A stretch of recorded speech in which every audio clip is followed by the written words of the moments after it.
भविष्य की लड़ाई कैसी होगी? ये सवाल आज पूरी दुनिया के सैन्य विशेषज्ञों के केंद्र में है, क्योंकि जब जंग सिर्फ हथियारों की ताकत से नहीं बल्कि तकनीक की श्रेष्ठता से तय होगी।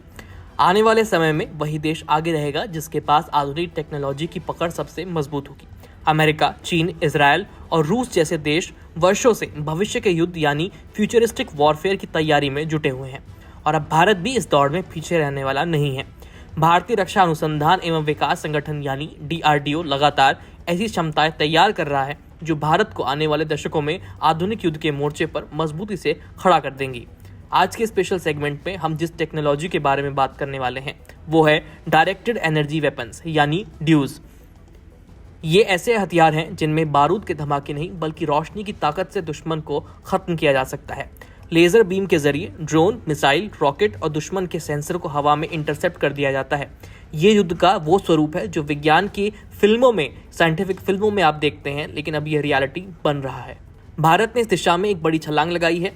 DRDO ने अप्रैल 2025 में आंध्र प्रदेश के कुर्नूल में अपने 30 किलोवाट के MK2A laser directed energy weapon का सफल परीक्षण किया। ये टेस्ट सिर्फ एक टेस्ट नहीं था बल्कि आने वाले समय में युद्ध की दिशा बताने वाला संकेत था। ये परीक्षण इतना महत्वपूर्ण क्यों था, इसको भी जानिए। 13 अप्रैल को हुए इस परीक्षण में DRDO ने यह दिखाया कि भारत अब उन चुनिंदा देशों में शामिल हो चुका है जो लेजर आधारित हथियारों को वास्तविक युद्ध क्षेत्र में तैयार कर रहे हैं। MK2A ड्यू 5 किलोमीटर की दूरी तक fixed wing drone, surveillance sensor और यहां तक कि ड्रोन स्वॉर्म को भी निष्क्रिय करने की कैपेसिटी रखता है। हालांकि एक्सपर्ट्स का कहना है कि ड्रोन स्वॉर्म यानी एक साथ 40 से 50 ड्रोन के समूह को पूरी तरह से रोक पाना अभी 30 किलोवाट की क्षमता से संभव नहीं है, क्योंकि जब इतने सारे ड्रोन एक साथ हमला करते हैं तो लेजर बीम एक समय में सिर्फ एक लक्ष्य को ही हिट कर सकती है।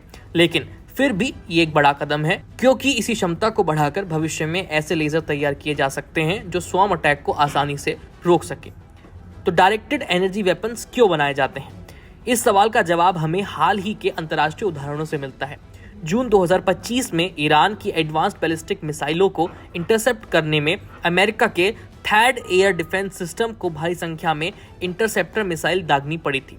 सिर्फ 12 दिनों में संघर्ष में थैड के 25% इंटरसेप्टर मिसाइलें खत्म हो गई थी। इन मिसाइलों को बनाने में सालों का समय लगता है और करोड़ों डॉलर खर्च हो जाते हैं, और जब संघर्ष लंबा चले तो इतने महंगे इंटरसेप्टर्स को बार बार इस्तेमाल करना किसी भी देश के लिए बेहद महंगा सौदा हो सकता है। यहीं पर directed energy weapon game changer साबित हो सकते हैं। लेजर बीम पर एक शॉट बेहद सस्ता होता है। ये लाइट की स्पीड से हमला करती है। 1 लीटर पानी जितनी जगह में बड़ा पावर पैक समा सकता है। निशाना चूकने की संभावना बेहद कम होती है। लेकिन क्या ये मिसाइल को भी गिरा सकते हैं? तो इसका जवाब है हाँ, लेकिन पावर पर सब कुछ निर्भर करता है। भारत का 30 किलोवाट लेजर अभी छोटे ड्रोन, सेंसर और UAVs को ही निशाना बना सकता है, लेकिन इजराइल 300 किलोवाट लेजर पर काम कर रहा है जो बैलिस्टिक मिसाइल को हवा में ही इंटरसेप्ट करने की क्षमता रखता है। भारत भी इसी दिशा में आगे बढ़ रहा है। भारत के अगले कदम 300 किलोवाट सूर्या लेजर ड्यू यानी DRDO अब इस पर काम करेगा।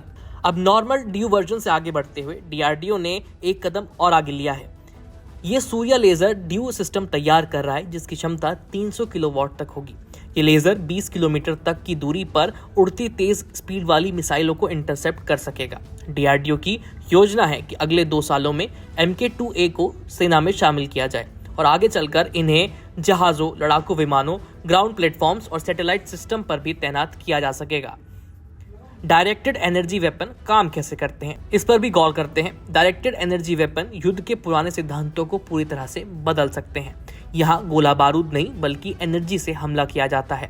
ड्यूज 3 तरह के हो सकते हैं। पहला, लेजर वेपन, यानी इनमें हाई एनर्जी लेजर बीम किसी टारगेट पर सिर्फ कुछ सेकंड के लिए फोकस करती है और उसकी सतह इतनी गर्म हो जाती है कि उसके हिस्से अपने आप पिघलने लगते हैं या जल जाते हैं।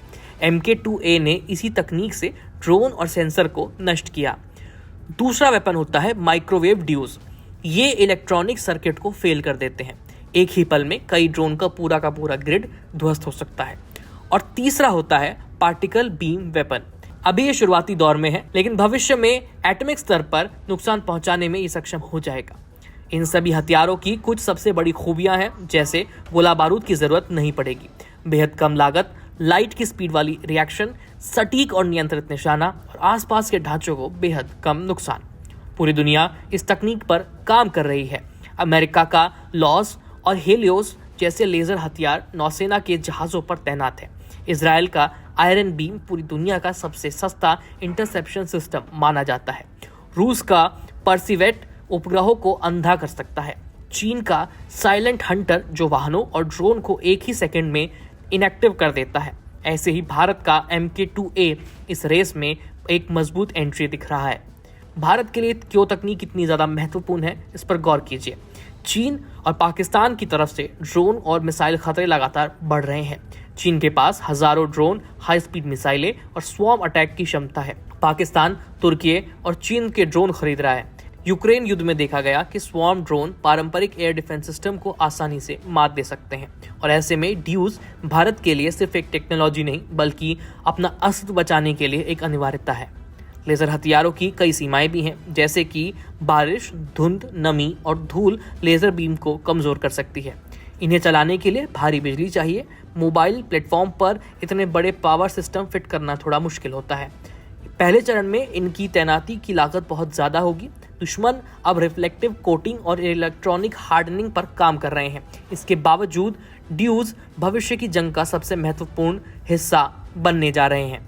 फिलहाल इस खबर में इतना ही। देखते रहिए कड़क।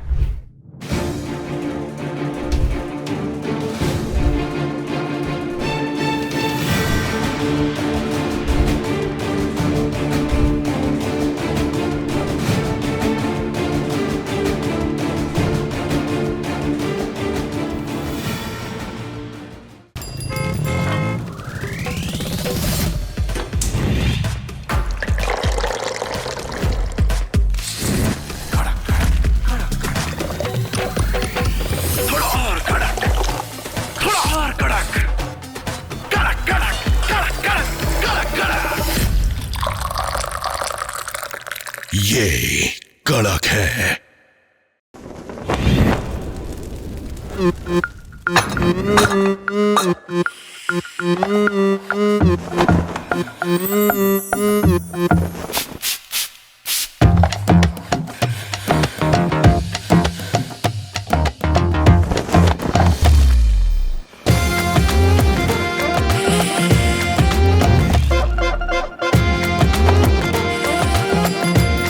ये कड़क है।